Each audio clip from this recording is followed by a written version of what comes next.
Assalamualaikum warahmatullahi wabarakatuh. Innal hamdalillah nahmaduhu wa nasta'inuhu wa nastahdihi wa nastaghfiruh wa na'udzu billahi min shururi anfusina wa min sayyiati a'malina. Man yahdihillahu fala mudilla lahu wa man yudlilhu fala hadiya lahu. أشهد أن لا إله إلا الله وحده لا شريك له وأشهد أن محمدا عبده ورسوله يا أيها الذين آمنوا اتقوا الله وقولوا قولا سديدا يصلح لكم أعمالكم ويغفر لكم ذنوبكم ومن يطع الله ورسوله فقد فاز فوزا عظيما. Alhamdulillahi alladhi binicmatihi tatimmu as-salihat. Rabbana atina min ladunka rahmatan wa hayyi lana min amrina rashada. Allahumma ati nafsi taqwaha wa zakkiha wa anta khairu man zakkaha anta waliyuha wa maulaha, amma ba'd. Alhamdulillah, syukur pada Allah Azza wa Jal kerana dengan rahmat dan juga limpah kurnia yang Allah Ta'ala berikan, dapat kita bersama pada malam ni menyambung perbahasan daripada 30 teknik tepat tadabbur Al-Quran.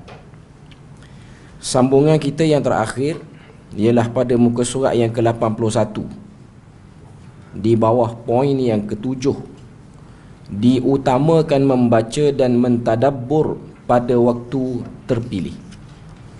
Jadi kita masih lagi pada teknik tadabbur bagi peringkat asas, yang mana penulis dia susun untuk peringkat asasnya ada 15 teknik tadabbur. Kita dah sentuh 6 daripada teknik tadabbur tersebut yang asas. Malam ni kita sambung yang ke-7, muka surat yang ke-81. Jadi kita tengok di bawah tajuk diutamakan membaca dan mentadabbur pada waktu yang terpilih. Apa dia sebut situ? Dia kata, pilih waktu yang tepat untuk tilawah Al-Quran ketika mana seorang hamba sedang hampir dengan Tuhannya. Sebaik-baik waktu adalah 1/3 malam yang akhir, waktu sahur, waktu malam, sebelum waktu subuh dan sesudahnya, ataupun waktu-waktu siang yang berbaki. Itu yang disebut oleh Dr. Salah Abdul Fattah Al-Khalidi rahimahullahu ta'ala dalam kitab beliau Mafatih Lit-Ta'amul Ma'al Quran. Saya secara peribadi kenal penulis Dr. Salah Abdul Fattah Al-Khalidi ni. Dia salah seorang ulama daripada Palestin yang tinggal di Jordan. Dia duduk di Amman, dan satu orang tokoh tafsir meninggal tahun lepas, kalau saya tak silap, ataupun 2 tahun yang lepas. Kalau kita tengok, kalau saya tengok dengan mata kepala sendirilah, Dr. Salah Abdul Fattah Al-Khalidi ni satu orang yang sangat dekat hubungan dia dengan Quran. Luar biasa. Dengan usia dia yang dah tua tu, dah menjangkau 70 lebih ke 80 pada waktu itu, dia ni bacaan Al-Quran harian dia sangat banyak. Maybe antara 3 ke 5 juzuk sehari dia baca. Dan dia selalu sarankan kita orang ni, anak-anak murid yang belajar dengan beliau, saya ni taklah selalu menghadiri sebab dia jauh daripada universiti kita belajar tu. Dia duduk di Amman. Dia mengajar di universiti juga, tapi universiti lain. Dia selalu sebut tentang eratkanlah hubungan dengan Al-Quran. Dan dia sebut, dia kata, kadar bacaan Al-Quran bagi seorang yang betul-betul nak merapatkan diri dia pada Tuhan kena lebih pada 1 juzuk sehari. Pada waktu tu dia tanya kepada student-student ni. Kebanyakan student-student ni ialah orang Melayu lah, selain daripada orang-orang Arab yang follow dia. Dan dia ni memang tokoh ulama yang lama, daripada zaman Mufti Perlis belajar di Jordan lagi, degree. Maknanya dia dah ada di situ. Dia tu antara tokoh di sana. Dr. Salah Abdul Fattah Al-Khalidi ni. Banyak buku-buku dia tentang tafsir dan memang dia berkecimpung dalam bidang tafsir itulah. Dia tanya, sehari berapa banyak baca Quran? Maka sebahagian besar jawab 1 juzuk ataupun setengah juzuk, kerana ya kita sibuk dengan kelas. Dia kata 1 juzuk tu kadar orang malas baca Quran. Itu mungkin untuk kapasiti orang yang kata apa, yang belajar agama dia kena lebih lagi. Okay. Cuma nak sebutnya ialah memang kebanyakan para ulama terdahulu mereka menjadikan bacaan Al-Quran ni sebagai bacaan yang, sebagai benda yang paling banyak dibaca dalam sehari ni. Antara bacaan yang perlu diprioritikan ialah bacaan Al-Quran. Sebab tu kalau kita tengok Nabi sendiri, ni contoh yang paling terbaik lah. Nabi sendiri sebelum tidur ada beberapa surah yang Nabi baca. Kalau kita himpunkan riwayat-riwayat yang Nabi baca ni, Nabi baca surah apa sebelum tidur, kita rasa macam banyak Nabi baca. Antaranya kalau kita tengok apa yang Nabi baca, yang orang kita selalu amalkan mungkin ialah surah Al-Mulk. Itu ada hadis yang menceritakan tentang kelebihan baca surah Al-Mulk sebelum tidur ni. Yang kedua ialah surah As-Sajdah. Yang ni surah-surah yang kita kategorikan pendek lah. Sajdah 3 muka surat, Al-Mulk 2 muka surat setengah. Tapi ada lagi surah-surah lain yang Nabi baca. Antaranya ialah surah Az-Zumar.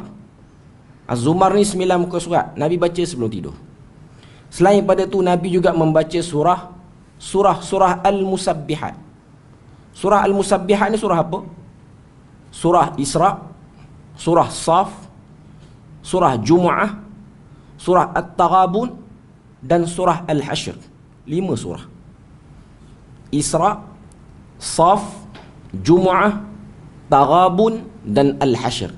5 campur lagi 3, 8 surah. Itu bacaan sebelum tidur. Macam mana sebahagian kita ni, dia ada benda yang dia nak baca sebelum tidur. Tak kira lah buku apa, knowledge tentang apa, general knowledge ke, dia nak baca sejarah ke apa, dia nak baca, dia baca.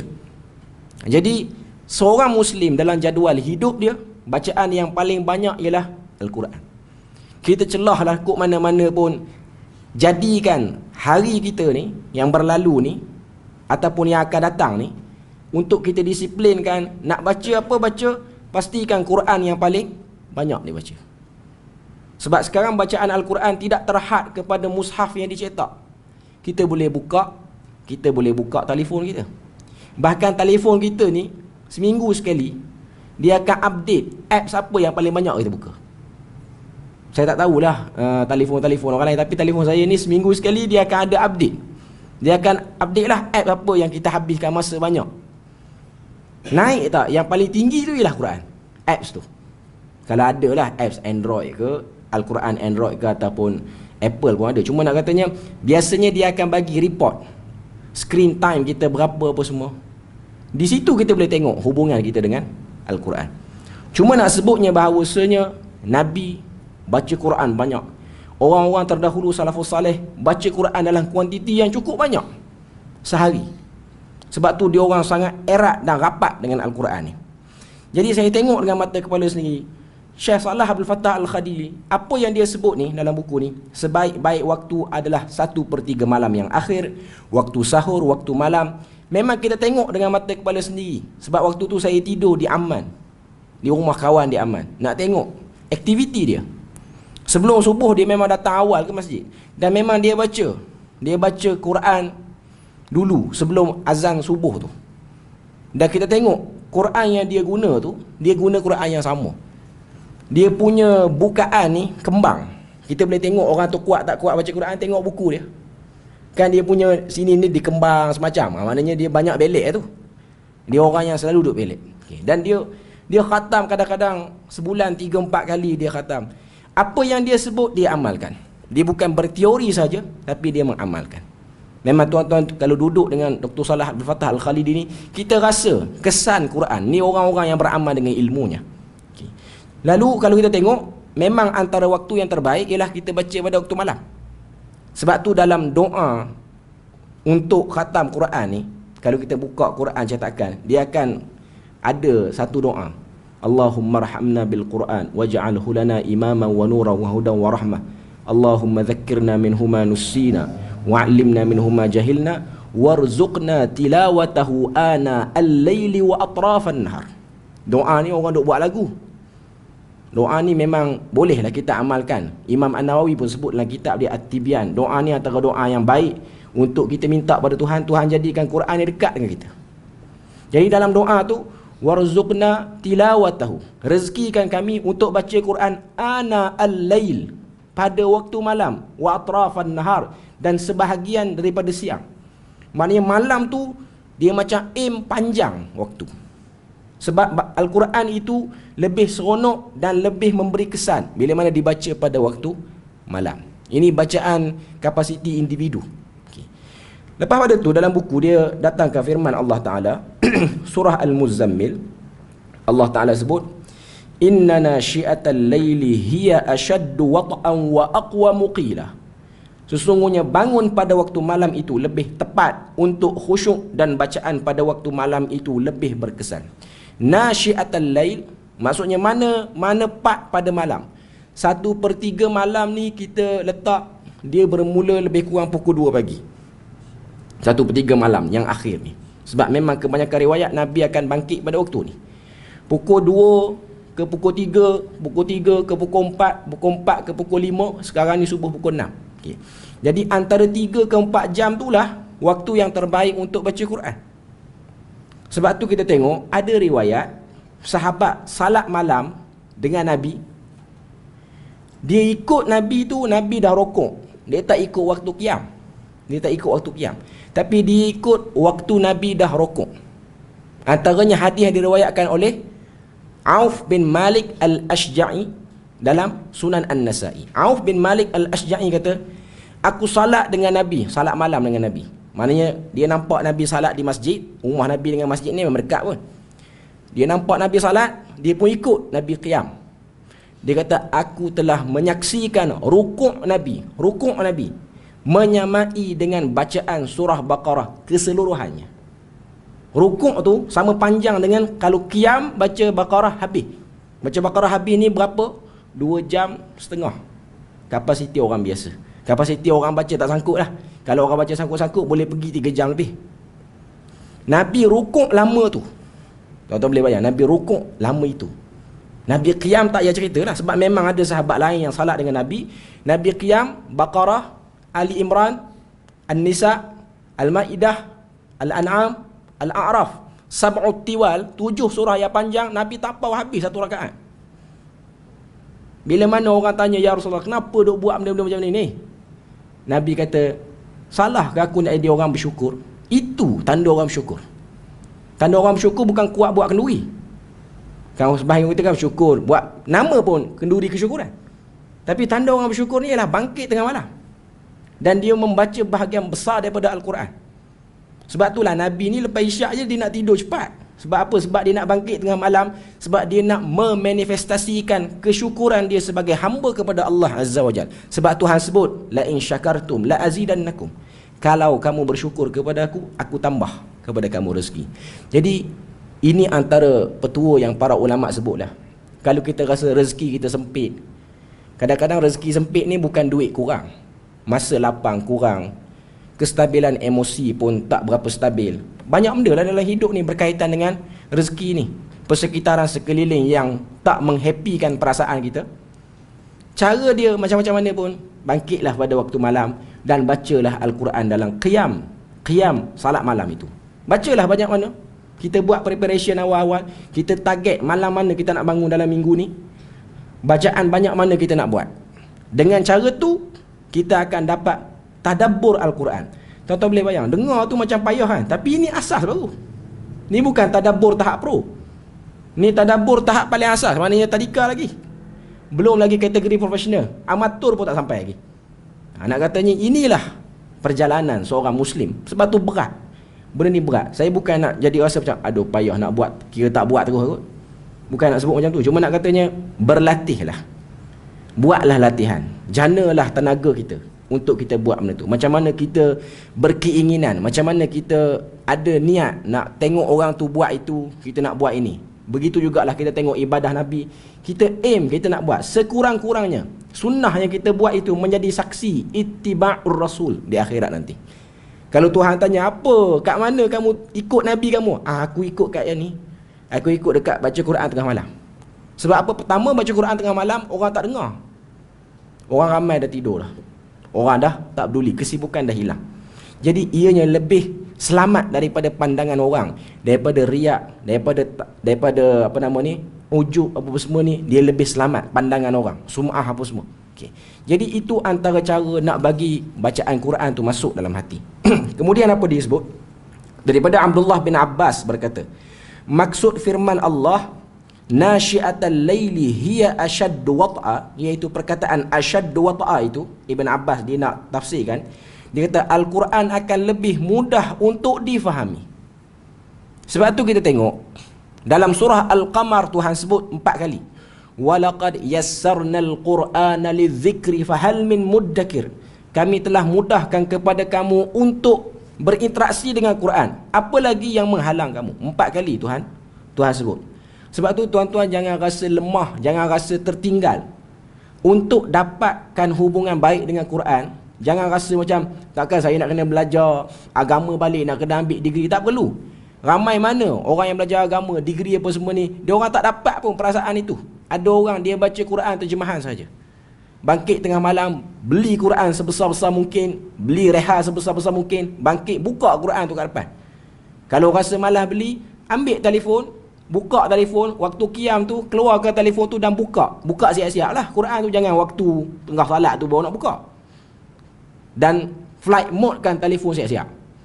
Jangan duk tengok mesej pula apa semua, WhatsApp pula ada tu. Cuma kita prepare untuk benda ni. Kita jadikan, orang kata apa, kita nak buat benda tu. Kita akan nampak kesan Quran tu akan masuk ke dalam hati kita. Syekh Tahir bin Ashur berkata, maknanya adalah salat malam itu lebih dapat membuat orang yang melakukannya untuk menyelaraskan antara lisan dan hati, iaitu antara ucapan lafaz-lafaz ayat dan pemahaman terhadap maknanya. Disebabkan ketenangan didapati pada malam hari dan terputusnya diri daripada semua kesibukan, dan itu akan lebih memperkuatkan tadabburnya. Sudah pastilah bila mana kita nak baca Quran, kita pilih waktu, kita kena prepare. Kita tahu diri kita ni cepat mengantuk, cepat lena waktu mana. Jadi kita kena siap sedia tenaga. Macam kita bekal tenaga kita nak buat apa-apa pun. Kita nak buat ibadah pun macam tu lah. Kita kena ada preparation supaya kita tak buat dalam keadaan letih, kita buat cincang-cincang macam tu je. Tak. Kita buat dalam keadaan bersemangat. Baru kita akan nampak kesan Al-Quran itu. Muka surat 82. Al-Hafiz Ibn Hajar Al-Asqalani berkata, tujuan daripada membaca Al-Quran adalah kehadiran hati dan pemahaman. Kerana malam hari adalah waktu yang sesuai untuk tujuan ini. Sementara pada siang hari banyak kesibukan dan perkara duniawi. Jadi memang cara dia ialah untuk kita ambil waktu yang terbaik dengan Quran ni ialah kita baca pada waktu malam. Lebih-lebih lagi di akhir malam. Buka lampu terang dalam rumah pun tak apa. Ni ada orang dia sangka ibadah tengah malam ni kena buat dalam gelap. Tak betul tu. Sebahagian orang, terutamanya budak-budak sekolah ni yang ada nak buat camp sekolah yang mulai apa, dia ada jenis facilitator dia ni nak bangkit malam, dia tutup lampu dalam surau. Ni saya tak tahu datang pada mana amalan ni. Tak akan jadi khusyuknya kawan tu akan tidur lah sekali. Tak akan jadi apa, dia tak bangkit daripada sujud dia.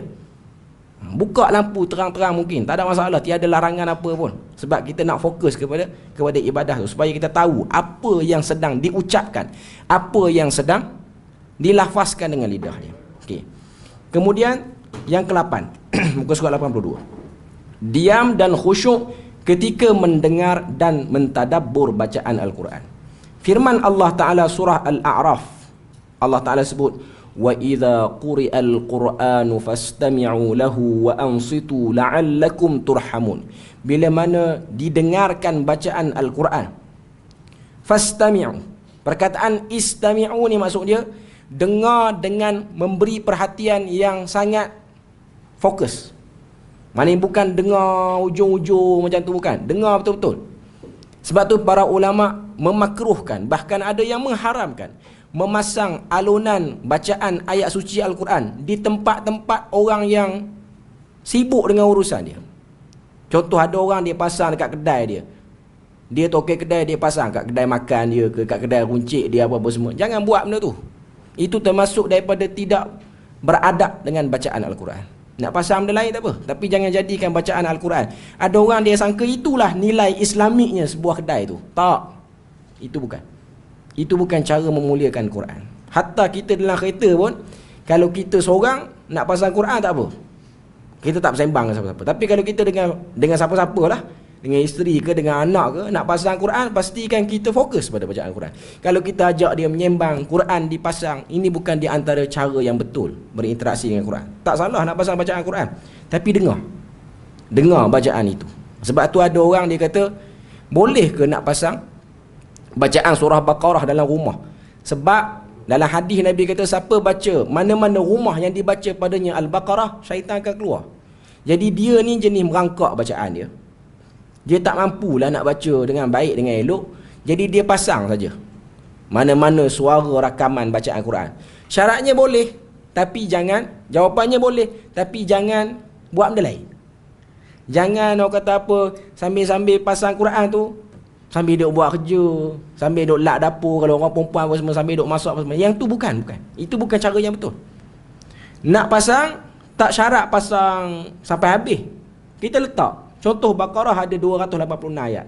Pasang 50 ayat. Tapi pastikan kita duduk dan dengar, tengok Quran. Buka mushaf. Muka surat mana? Kalau kata malas sangat dah nak baca, tengok. Itu antara cara yang paling terbaik untuk menjadikan Quran berfungsi dan memberi kesan kepada hati. Okay. Dan supaya kita dapat rahmat lah. Sebab dalam surah Al-A'raf ayat 24 ni Tuhan kata, wa ansitu, kamu kena diam, la'allakum turhamun. Moga-moga kamu dapat rahmat. Moga-moga turun rahmat. Sebab syarat untuk dapat rahmat daripada Al-Quran, diam, dengar. Diam dan dengar. Kalau kita bercakap, bersembang, tak dapat benda tu, tak dapat bahagian tu. Ini jugalah yang menjadi sebab kenapa sebahagian ulama' fiqh menggugurkan bacaan Al-Fatihah kepada makmum yang salat dalam salat jahar. Kan, kita tahu sebahagian mazhab mewajibkan ataupun kata apa, dia suruh, dia tarjihkan pandangan yang kata makmum kena baca juga Al-Fatihah. Lepas pada imam baca, dia kena baca. Ini mazhab Syafi'i pun tarjih yang ni. Okay. Tapi ada mazhab-mazhab lain, antaranya mazhab Abu Hanifah. Dia kata jangan baca, dengar bacaan Quran yang imam tu baca. Itu lebih afdal. Sebab bacaan Al-Fatihah tu telah ditanggung oleh dia. Jadi kita dengar dia baca. Contoh dalam bulan Ramadan, solat tarawih ni. Okay. Kita dengar bacaan. Sebab solat tarawih ni lah nak dengar ayat-ayat Quran yang lain-lain sikit. Solat-solat biasa ni yang bukan bulan Ramadan ni, duk dengar ayat daripada juzuk 30 je kebanyakan. Mungkinlah ada masjid-masjid yang baca ayat-ayat lain. Cuma nak katanya ialah dengar bacaan tu, dengar dan beri perhatian. Sebab tu saya sangat setuju kalau ada masjid dia buat solat tarawih, tazkirah dia tu ialah tazkirah daripada isi bacaan imam yang mengimamkan tadi, supaya jemaah tahu imam tu baca surah apa, ayat apa, dan dia dapat tangkap benda-benda yang kata apa, yang memberi manfaat daripada ayat tu. Okay. Imam Asy-Syaukani berkata, Allah Subhanahu wa taala memerintahkan hamba-hambanya yang beriman untuk mendengarkan dan diam ketika Al-Quran dibacakan, agar mereka mendapat manfaat dengannya dan mentadabbur apa yang terkandung di dalamnya, berupa hikmah-hikmah dan kemaslahatan. Maknanya diam itu ialah perintah. Dia bukan orang kata apa, benda-benda yang pilihan. Tapi bila mana dengar Quran, dia kena berhenti. Tuan-tuan boleh bayang, orang buat protokol, dengar lagu negaraku, kena berhenti berdiri. Yalah, tak semua orang pun berdiri waktu lagu negaraku dinyanyikan. Tapi itu ialah bahagian daripada dunia punya peraturan. Maknanya dari segi adab dia, ada setengah-setengah lagu negeri kena tunduk sikit, kena letak tangan macam bersedekat pun ada. Lagu negeri Perlis lah yang saya tahu, sebab dalam protokol dia kena buat macam tu. Dia bukan berdiri tegak, dia kena tunduk sikit. Macam semayang, ni tak kata ibadah, ni bukan ibadah, ni protokol je. Okay, cuma nak katanya, kalau dalam bab protokol pun sampai tahap macam tu, ini ayat suci Tuhan. Ayat suci Tuhan. Ini kalam Tuhan. Lagi lebih-lebih ada protokolnya. Ada peraturan yang perlu diraikan dan diketahui oleh seorang Muslim. Sebab dia tahu itu kitabnya. Imam At-Tabari berkata, berikanlah pendengaranmu agar kamu dapat memahami ayat-ayatnya, mengambil pelajaran daripada peringatan-peringatannya, serta diamlah mendengarnya agar kamu dapat memahami dan mentadabburnya. Dan janganlah kamu menyia-nyiakan sehingga kamu tidak memahaminya. Dengan sebab itu, agar Tuhan merahmati kamu dengan sikapmu yang mengambil pelajaran daripada nasihat-nasihatnya dan ketelitianmu terhadap pelajaran-pelajarannya. Maknanya para ulama ni serius dalam isu dengar bacaan Quran, kena diam. Benda tu ialah benda yang ditekan, dihurai dengan panjang lebar. Adab yang kena ada, posisi, bahkan ada yang menyebutkan posisi duduk pun. Maknanya waktu dengar ayat Quran tu, kita kena duduk macam mana. Ada ulama bahas macam tu. Walaupun ianya bukan daripada hadis Nabi. Cuma nak katanya, ini ialah alunan ayat suci yang perlu dihormati. Jadi, kalau kita malas baca Quran, kita nak pasang Quran, pastikan kita pasang, kita duduk, elok-elok, dengar, buka mushaf dan tahu ianya daripada surah mana, daripada ayat mana. Tengok mushaf supaya kita mengikuti bacaan tu dengan baik. Okey, itu yang ke-8. Yang ke-9, memahami makna ayat dan kalimat Al-Quran di samping mengeluarkan isi-isi penting apa yang difahami daripada ayat dengan disertakan rumusannya. Mengamati secara terperinci rangkaian ayat, susunan, maknanya, lafaz-lafaz yang memerlukan perincian dan mencermati konotasi ayat. Yang macam ni teknik tadabbur yang ke-9 ni, dia macam kena ada persediaan yang agak teliti lah sebelum baca Quran tu. Contoh hari ni kita dah niat, kita dah plan, saya nak baca juzuk 1 ataupun saya nak baca surah sekian-sekian. Sebelum kita baca, kita cari mana-mana buku yang mudah, yang dia cerita apa susunan ayat, berapa muka surat, berapa kalimah, berapa huruf, fadilah apa surah ni, apa main point surah ni, cerita-cerita berkaitan, hubung kait surah ni dengan surah sebelum, hubung kait surah ni dengan surah akan datang. Ini benda-benda yang kita kena buat supaya kita menikmati. Macam mana kita dengar satu cerita movie yang sedap, kita nak tengok trailer dia dulu. Nak tengok trailer dia, apa scene-scene yang hebat, action apa yang ada dalam tu. Begitu jugalah dengan Al-Quran cara berinteraksinya. Baru kita akan dapat rasa Quran itu benar-benar menusuk ke dalam hati. Sebab tu antara buku cadangan yang saya nak syorkan kepada tuan-tuan dan puan-puan, cari buku Kompas 114 surah dalam Al-Quran. Saya ada bawa yang ni, tapi yang ni cetakan lama. Yang ni 7-8 tahun yang lepas ni. Yang disusun oleh Ustaz Syahri Abdul Rahman daripada Tadabbur Center. Yang ni, buku ni, dia buat susunan semua. Surah ni, juzuk ni, kumpulan surah ni turun bila fasa mana. Yang kulit baru ni mungkin warna ungu dah. Dia punya kulit baru dia, yang cetakan baru. Cuma dia menarik, contoh. Kalau tuan-tuan buka, dia siap ada peta tu, kata apa, Quran turun bila, apa semua, kumpulan-kumpulan surah. Benda ni, waktu kita, sebelum kita baca Quran tu, kita tahu maklumat-maklumat ni, kita dapat tangkap apa main point yang ada. Okay, contoh saya bagi pada tuan-tuan. Surah Al-Ma'idah. Dia bagi, surah Al-Ma'idah, status Madaniyah. Maknanya surah ni turun selepas hijrah Nabi. Jumlah ayat dia 120. Jumlah kalimah 2084. Jumlah huruf 11,733. Kenapa nak kena tahu semua benda ni? Supaya kita rasa tamak dan loba ketika mana membaca surah ni. Sebab ada hadis Nabi kata, setiap orang yang membaca Quran, satu huruf dia dapat 10 pahala. Nabi sebut dalam hadis, la aqul alif lam mim harf.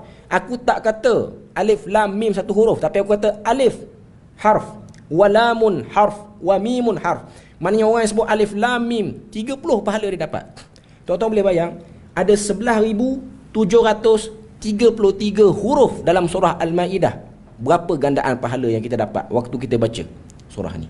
Ini semua benda ni lah untuk encourage, untuk naik semangat kita. Lepas tu dia sebut surah sebelum, turutan penurunan, turun selepas surah apa, muka surat dalam mushaf, muka surat berapa jumlah muka surat untuk surah Al-Ma'idah, dia duduk dalam juzuk mana. Lepas tu dia akan sebut nama Al-Ma'idah ambil pada mana, dia cerita sikit. Objektif surah ni apa dia, sinopsis surah ni apa dia, munasabah surah ni apa dia. Lepas tu dia buat pengkategorian ayat. Ayat 1 sampai 10 cerita apa, 11 sampai 26 cerita apa, 27 sampai 32 cerita apa, sampailah kepada ayat yang terakhir, iaitu ayat yang ke-120. Cuma saya nak sebutnya ialah, saya rasalah ini antara buku yang paling terbaik untuk tuan-tuan ada dan miliki. Sebab nak baca tafsir kita penat. Yang ni dia dah susun mudah, elok dah. Dia dah susun sangat mudah. Maknanya sebelum kita baca surah tu ataupun sebelum kita baca juzuk tu, kita buka balik dulu. Okay, apa cerita dalam juzuk ni? Maka kita akan nampak. Tak faham mana tak apa lagi, tapi tahu objektif surah tu apa dia. Tahu nama surah ni ambil pada mana. Supaya kita baca Quran ni kita nampak. Tujuan dia tak lain tak bukan ialah untuk bagi nampak apa yang anda sedang baca. Dia bukan baca tak ketahuan hala, baca saja, sebut saja. Tapi nak tahu apa yang dia sebut tu. Kemudian kita tengok apa lagi dia sebut. Di samping mengamati aspek realiti ayat dengan cara menjadikan ayat sebagai titik tolak bagi solusi kehidupan dan realitinya, kriteria bagi orang sekeliling dan lingkungannya. Maknanya waktu kita baca tu, kita cuba tengok terjemahan dia, lepas tu kita buat hubung kait dengan kehidupan kita, kat mana lompong hidup kita, kat mana muhasabah yang kita kena buat. Sebagai contoh dia bawa sini. Sebagai contoh firman Allah Ta'ala surah Al-A'raf ayat yang ke-51. فَالْيَوْمَ نَنْسَاهُمْ كَمَا نَسُوا لِقَاءَ يَوْمِهِمْ هَذَا. Kami lupakan, yakni tidak hiraukan mereka sebagaimana mereka telah lupa, tidak hirau untuk buat persiapan menemui hari mereka ini, iaitu hari kiamat. Ayat ni menemplak orang-orang yang hidup atas dunia, dia tak perasan kiamat tu ada, tak nak percaya kiamat tu ada, terlupa kiamat tu ada, apa-apa sajalah yang menyebabkan dia ni tak buat apa-apa preparation untuk hari kiamat. Okay. Daripada Abu Hurairah radhiyallahu anhu berkata, Nabi sallallahu alaihi wasallam bersabda, Allah Subhanahu wa taala akan bertemu dengan hamba-Nya pada hari akhirat, lalu berfirman, ini hadis kursi, alam aj'alka sami'an basira, alam uzawwijka, alam akrimka, alam usakhir lakal khayla wal ibil, alam adharka tar'asu wa tarba', fayaqul bala ay rab, fayaqul fadhanantu annaka mulaqi, fayaqul la ya rab, fayaqul al yawma ansaka kama nasaytani. Maksud dia muka surat 84. Maksud dia apa? Ada satu hadis ni nak cerita tentang realiti manusia di padang mahsyar waktu Tuhan bangkitkan. Tuhan tanya pada dia, alam akhluqka, bukankah aku yang menciptakan kamu? Lepas tu datang soalan-soalan lain bertubi. Alam aj'alka sami'an basira, bukankah aku jadikan kamu maha mendengar, maha melihat? Alam uzawwijuka, bukankah aku yang menjadikan kamu ada pasangan? Alam akrimka, bukankah aku yang muliakan kamu? Alam usakhir lakal khayla wal ibil, bukankah aku yang menjinakkan binatang-binatang tunggangan sehingga kamu boleh jadikan kenderaan? Bukankah aku yang memberikan kuasa kepada kamu dan tempat tinggal untuk kamu senang lenang? Maka hamba tu jawab, bahkan benar wahai Tuhan.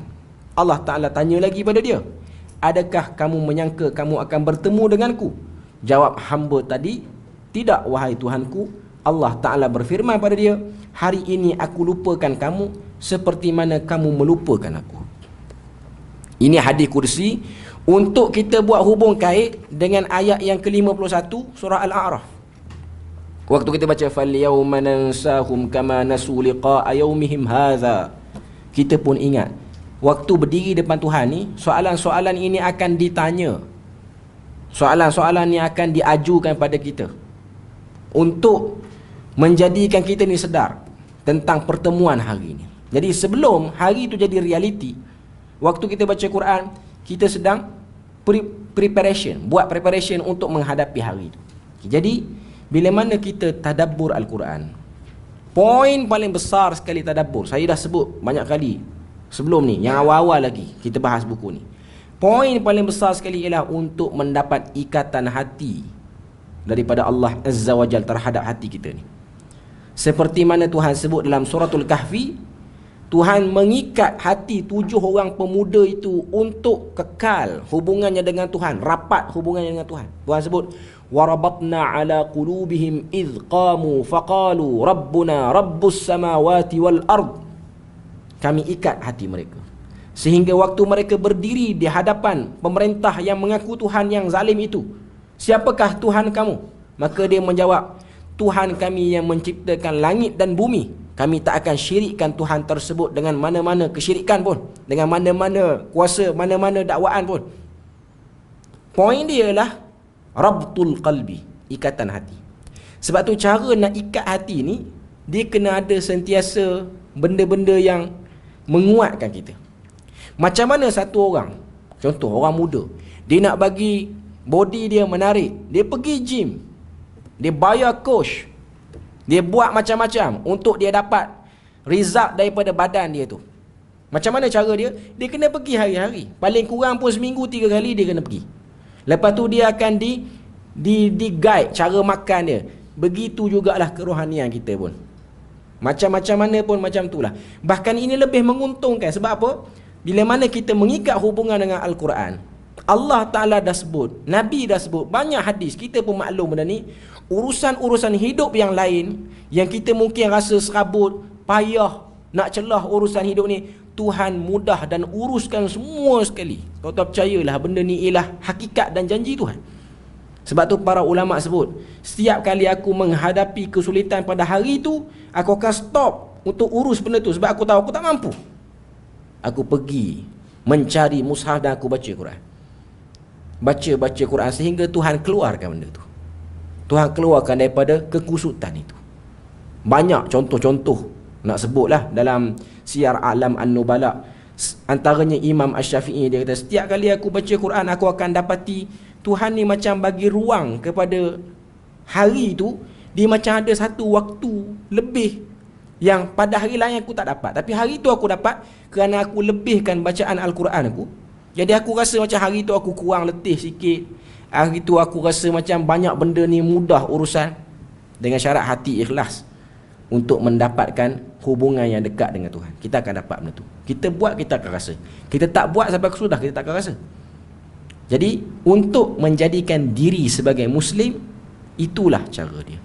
Sampai bila nak kena buat? Sampai mati hakikatnya.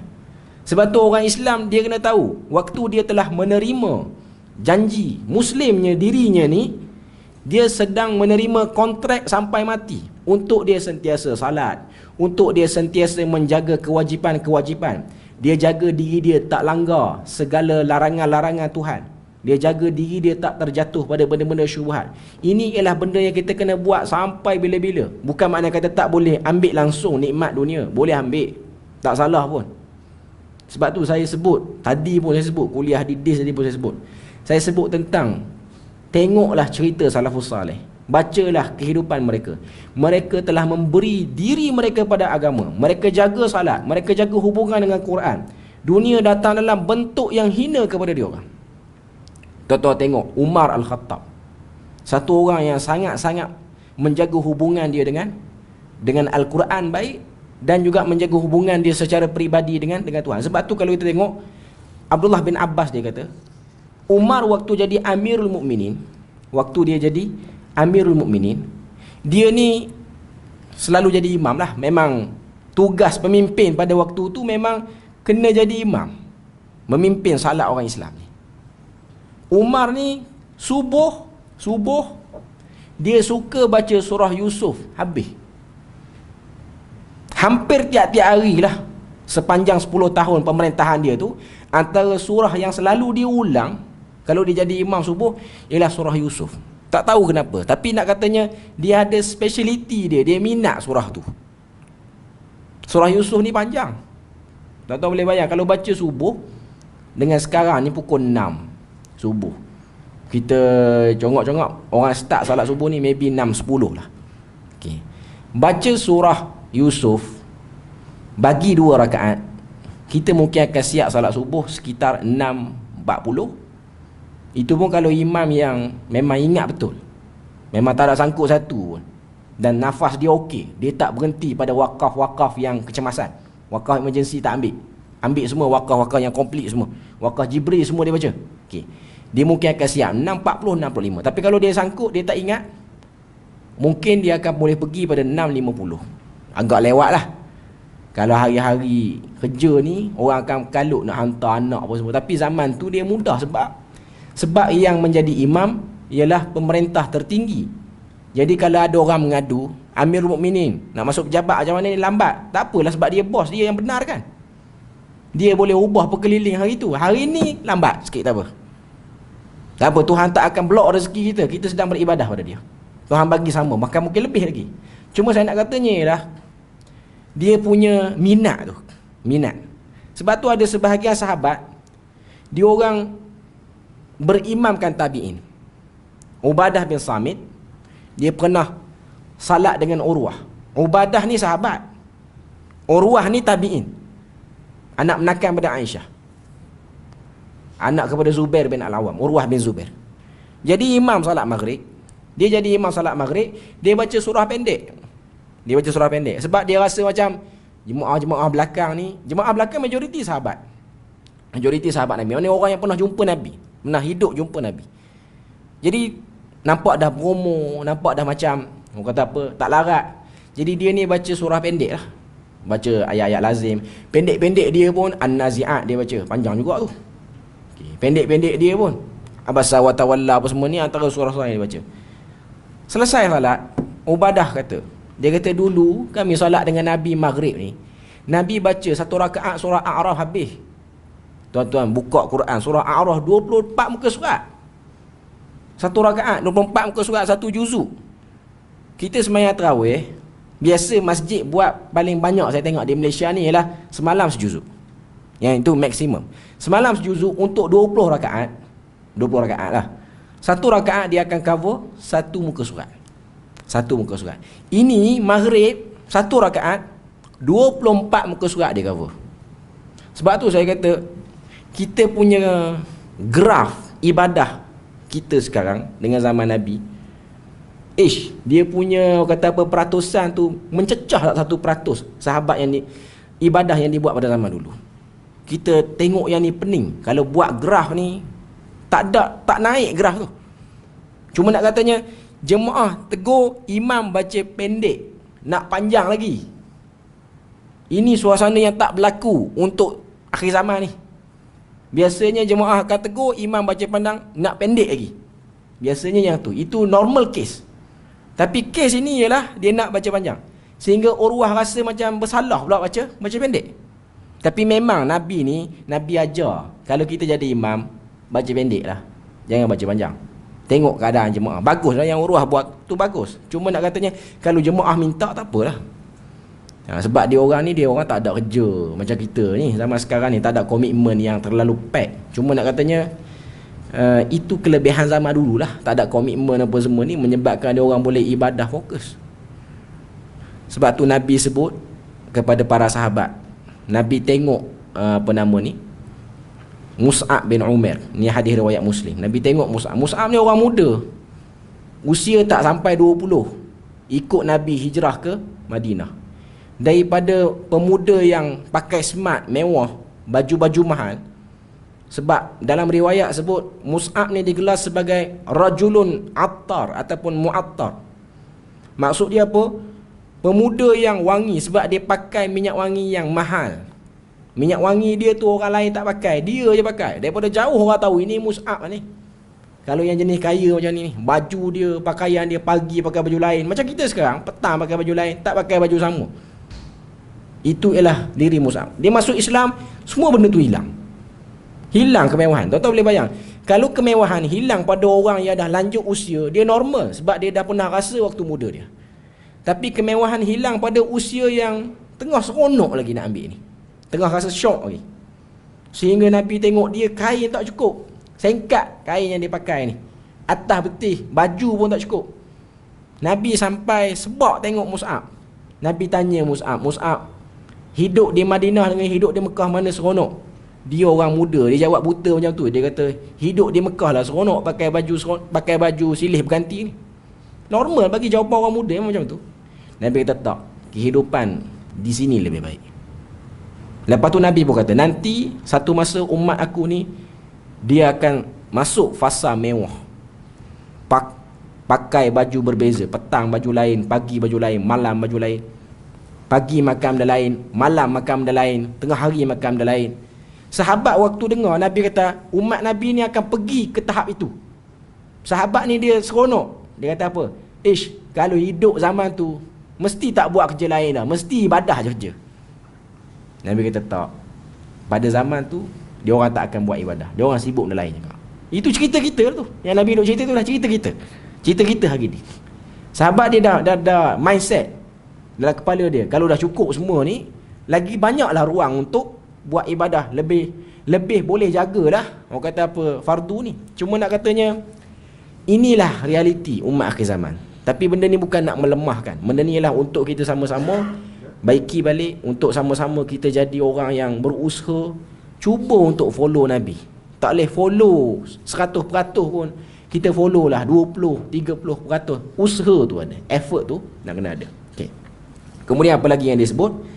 Imam Al-Qurtubi muka surat 84 berkata, mempelajari hukum-hukum Al-Quran agar dia dapat memahami apa yang dimaksudkan oleh Allah Subhanahu Wa Taala, apa yang diwajibkan ke atasnya, sehingga dia dapat mengambil manfaat daripada apa yang dibaca serta mengamalkannya. Maka bagaimana dia dapat mengamalkan apa yang tidak dia sendiri fahami maknanya. Maknanya mustahak untuk kita faham makna ni. Cukup untuk yang ke-9 tu dah cukup, tak payah baca sampai habis. Kita terus kepada poin yang ke-10, muka surat 86. Tadabbur diadakan dalam kumpulan, sama ada 2 orang atau lebih. Diutamakan ada bimbingan orang yang memahami sedikit kunci-kunci tadabbur, agar tidak menjangkaui maksud ayat atau disalah fahami. Maknanya kita create community untuk faham Al-Quran ni. Kita cari kawan-kawan yang sekepala, yang memang nak memperdalamkan ilmu tentang Al-Quran. Daripada Abu Hurairah radhiyallahu anhu berkata, Nabi sallallahu alaihi wasallam bersabda, "Wa majtama'a qaumun fi baitin min buyutillah." Tidaklah satu kaum berkumpul di antara rumah-rumah Allah, yatluna kitab Allah, membaca kitab-kitab Allah, wa yatadarasunahu bainahum, dan saling belajar antara satu sama lain, illa nazalat alaihimus sakinah, kecuali Allah Ta'ala akan turunkan kepada dia ketenangan. Wa ghasyiyatuhumur rahmah, dan diberikan kepada mereka ini rahmat. Wa haffathumul malaikah, serta malaikat akan menaunginya. Wa dzakarahumullahu fi man indah, dan mereka akan diingati di sisi Allah. Hadis ni kalau kita tengok, ianya ialah satu hadis yang bersifat memberi semangat untuk kita ni sentiasa berada dalam majlis ilmu. Majlis ilmu ni kuliah, majlis baca Quran, betul Quran, apa-apa sajalah, tapi dia berkait dengan Quran dan hadis. Maknanya dia bercakap tentang agama, bercakap tentang benda-benda yang ada dalam Al-Quran dan benda-benda yang ada dalam hadis Nabi. Jadi perkataan yatadarasunahu bainahum tu, saling belajar antara sama lain tu, dalil keutamaan untuk berhimpun. Buat satu grup baca Quran. Sekarang lagi mudah, tak perlu berkumpul di tempat yang sama, boleh buat online pun. Cuma dia punya keberkesanan tu kurang lah sikit. Sebab sekarang orang online dan kita tak tahu dia dengar ataupun tidak. Saya tahu sebab saya ni dijemput jugalah kuliah online ni. Bila mana ada jabatan-jabatan mana, sekarang ni pun duk ada. Sebab kadang-kadang di negeri-negeri lain dia jauh nak panggil kita, dia nak jimat kos, nak kat kos, dia online saja. Sepanjang pengalaman saya lah dengan satu jabatan ni, dia bukan jabatan kerajaan lah, dia badan swasta. Okay. Setiap kali kelas, saya je yang buka kamera. Yang lain saya tak tahu dia ada ke tak ada ke, saya tak tahu. Yang saya yang first buka ialah pengurusi majlis. Dia serah dekat kita, kita pun cakap bom, habis jam.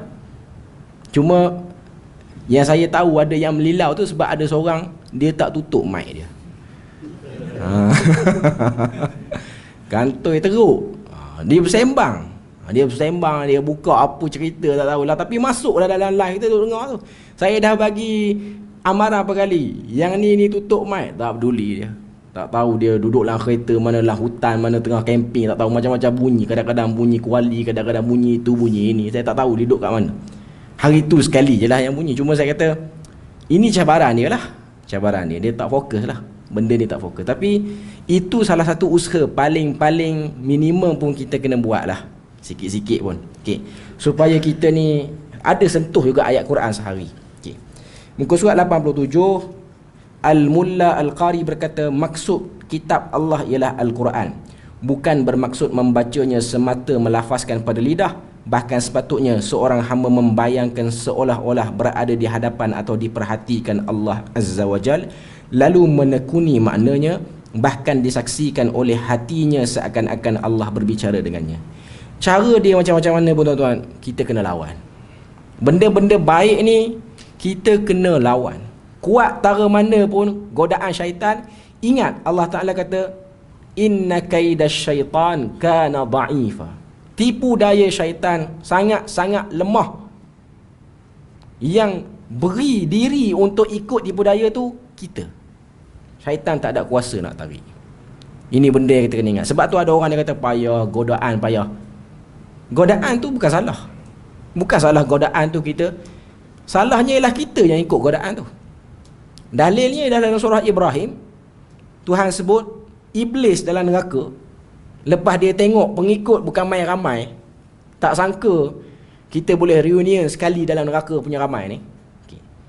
Dia pun buat pengumuman. Dia kata, wa ma kana liya alaikum min sultan. Aku sebenarnya dulu di dunia ni, aku tak ada kuasa apa pun nak tarik orang semua jadi ahli neraka ni. Fastajabtum li, kamu yang menyahut seruan aku. Tuan-tuan, lawan godaan syaitan. Kita nak buat apa-apa kebaikan, dia ingatkan kita dengan benda lain, kita buat tak peduli. Tuan-tuan akan nampak kesan dia. Sebab syaitan ni dia goda kita teruk macam mana pun, dia tak akan menjelma di hadapan kita sehingga dia ugut kita. Buat, aku bunuh hang. Dia tak akan.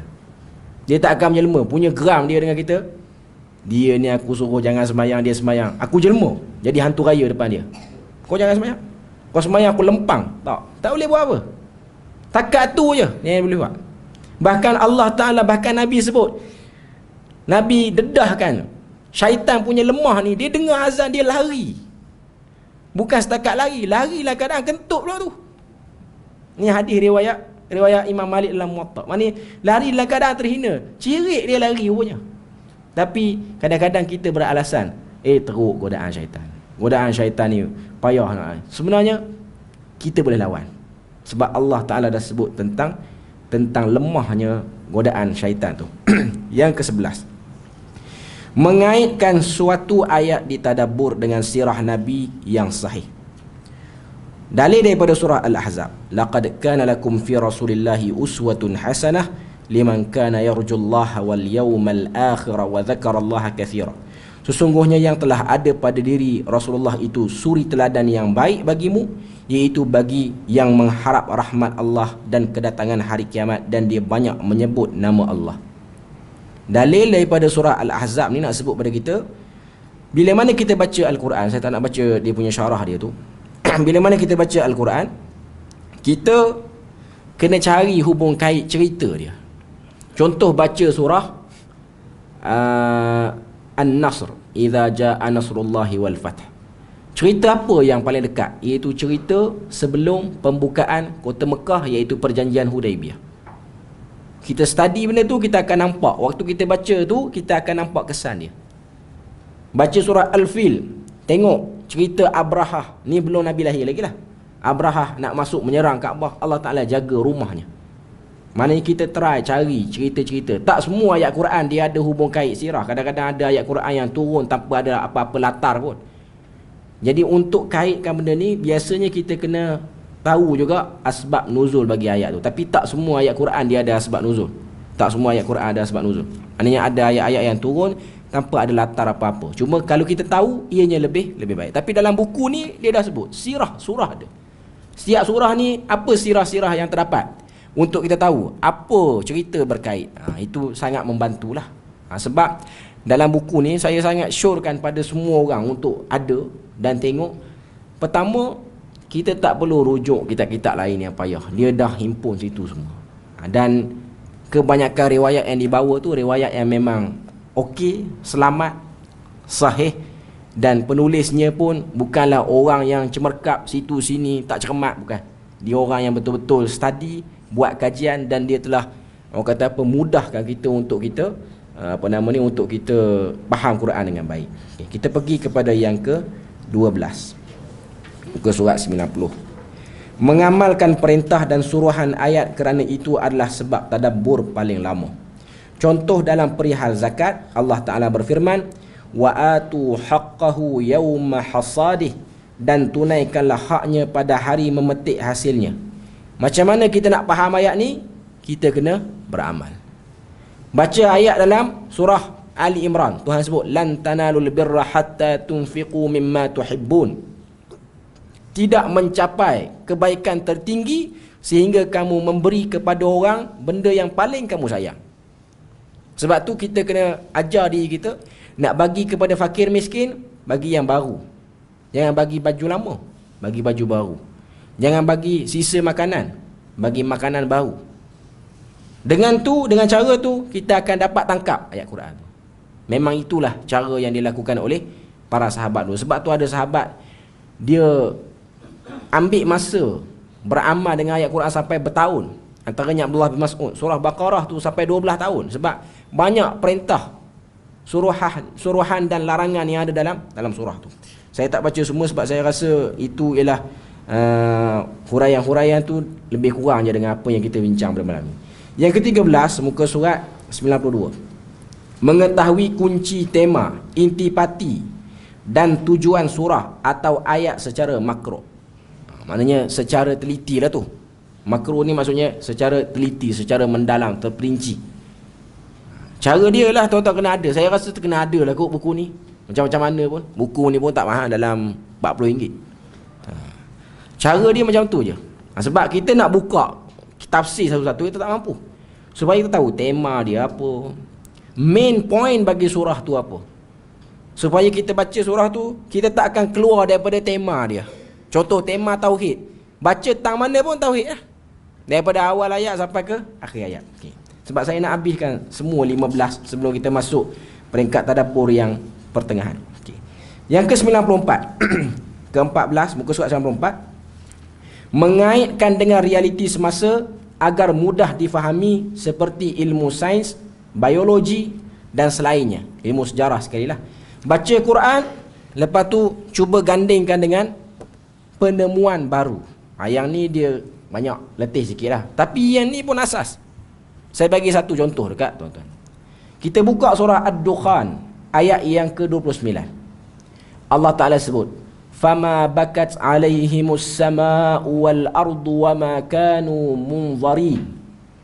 Allah Ta'ala kata pada ayat 29 surah Ad-Dukhan, iaitu tidak menangis ke atasnya langit dan bumi, wama kanu munzarin, maksudnya ialah dan mereka pula tidak diberi tempoh lagi untuk ditenggelamkan. Ayat 29 ni pada zaman sahabat dia tak ada penerangan terperinci. Tuhan nak cerita apa tentang Firaun ni? Tuhan kata Firaun waktu dia tenggelam tu, langit bumi tak menangis pun. Tak menangis. Tapi tak jumpa punca. Kenapa?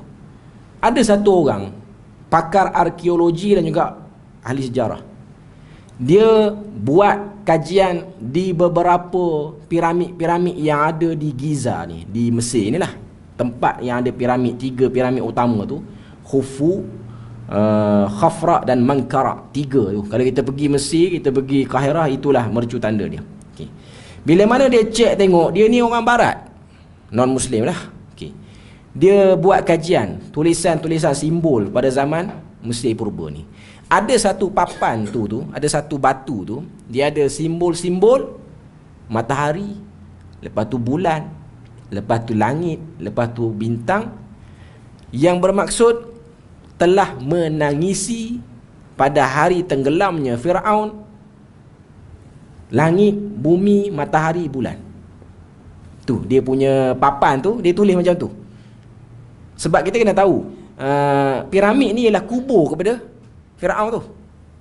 Jadi semua pentaksub-pentaksub Firaun yang masih berbaki, yang tak tenggelam, waktu Nabi Musa pintas sungai pula dah Laut Merah tu, dia orang dapat balik jenazah ataupun mayat Firaun tu, dia simpan dalam dalam piramid tu. Dia buat macam satu keterangan lah dekat depan pintu piramid tu. Macam langit bumi sedih betul waktu Firaun ni mati, tenggelam. Datang surah Ad-Dukhan, dia nafikan fakta tu. Ni ayat 29 ni. Fama bakat alaihimus sama'i wal ard, sama'u wal ard. Tak menangis pun langit dan bumi. Bahkan mereka lah yang degil, dah diberi tempoh, masih lagi duduk lawan Rasul. Jadi orang yang kaji tu dia terkejut, sebab fakta dalam Quran menafikan 100% tulisan simbol mesti berubah itu. Jadi ini ialah salah satu bentuk untuk kita lebih kuat iman kita terhadap Al-Quran. Yang ke-15 yang terakhir sebelum kita tutup, mengosongkan hati, muka surat 95, daripada perkara-perkara yang boleh melalaikan atau menghilangkan kemanisan tadabbur. Maksudnya apa? Kita kena bertaubat, muhasabah diri supaya Quran tu dapat masuk direct ke hati kita tanpa ada apa-apa benteng yang menghalang. Bentengnya ialah benteng dosa lah ni. Dosa lah yang menyebabkan kita berat nak baca Quran, kita berat nak buat apa pun daripada amal ibadah. Jadi caranya ialah kena bersihkan diri, kena stop daripada buat benda tu, barulah kita akan dapat tadabbur itu. Itu ialah cara yang tak dapat tidak mesti dilakukan untuk dapat merasai tadabbur Al-Quran. Sehinggalah Allah Ta'ala sebut tentang kelebihan kelompok yang tadabbur Al-Quran ni disebut dengan nama ulul albab. Jadi secara umumnya kita dah selesai 15 teknik tadabbur asas. InsyaAllah untuk kali yang akan datang ada rezeki, kita akan sambung muka surat 97 tu, 15 teknik tadabbur peringkat pertengahan. Jadi saya rasa kita berhenti situ berpada kita pun dah masuk isyak dah. Setakat tu saja. Subhanakallahumma wa bihamdik, asyhadu an la ilaha illa anta wa astaghfiruka wa atubu ilaik. Wassalamualaikum warahmatullahi wabarakatuh.